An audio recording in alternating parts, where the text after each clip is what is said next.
You need training, but you also need, and I insist, to reorganize the institutions, the organizations. All courts were not fit for an accusatory system and oral system. You also need to change work processes and interinstitutional relations and work as well. And of course, once you have the system in place, you also have to work on making things work for better, because there is this perception that the adversarial system, the oral criminal system, is good for criminals because it protects the defendant, but it's not good for the common people, the honest citizen, which is a victim of crime. And this is because in many countries, the reform or the move towards the adversarial system was on one hand focused on guarantees and rights of the public, of any citizen, in front of the prosecution capabilities or powers of the government or of the state. But it also was sold as a solution for the criminal situation in Latin America, which I think it was a mistake in which I share as well. So at some point we said, well, if you have a more efficient criminal justice system, it will respond in a better fashion in front of the criminal situation, waves of crime that are actually very common in Latin America.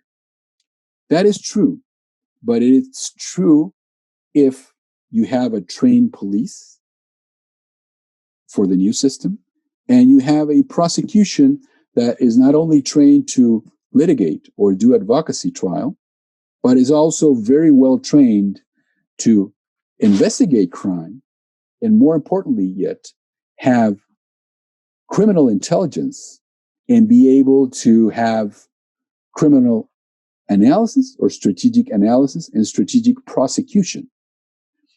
And I'm going back to the police because the elephant in the room through the criminal justice reform in Latin America was the police force. Most police forces were the same that existed during dictatorships, which were used to, use their force with no boundaries, no control whatsoever. The judiciary wouldn't do it. They came into democracy and they mostly were, put in place. But still they were used to do the criminal investigation under almost no constraints, because the old inquisitorial system, even under a democratic system, was very loose in terms of the guarantees for the indicted, for the investigated, for the accused, and was especially lenient towards what the police could do during the criminal investigation. There was one basic rule, which is absolutely opposite to the accusatory system, which is once you are indicted, the general rule is that you go to pretrial detention. And as a defendant, you have to prove that the detention is not necessary in order to get maybe bail or other kinds of substitutive control during the investigation. Whereas the adversarial system, the rule is freedom. And the prosecution has to prove to the judge that there is a need and there's a legal standing for pretrial detention. This was not comfortable for the police that was used to basically detain people, even in a hypothesis that was not within, let's say, the requisites of a case of a flagrancy, which is one of the requisites to be able to detain someone if there's not a judicial order. So police would tend to fabricate the facts to justify a detention supposedly under a flagrance situation. But then when the detainee got to court and there was the control of legality of that detention, rules changed, and the prosecution was the one that had to prove to the judges that the detention was within legal boundaries, that it was justified, first, and second, that if they wanted pretrial detention during the rest of the investigation, they had to prove the existence of the crime, the probable participation of the individual in the crime as an author, accomplice, or so forth.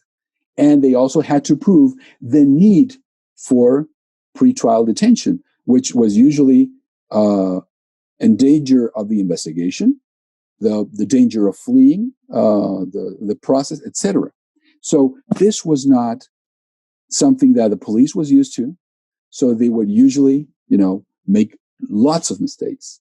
And this would mean that people would be declared illegally detained. And many times they would not produce enough information, or the prosecution wouldn't, to justify pretrial detention.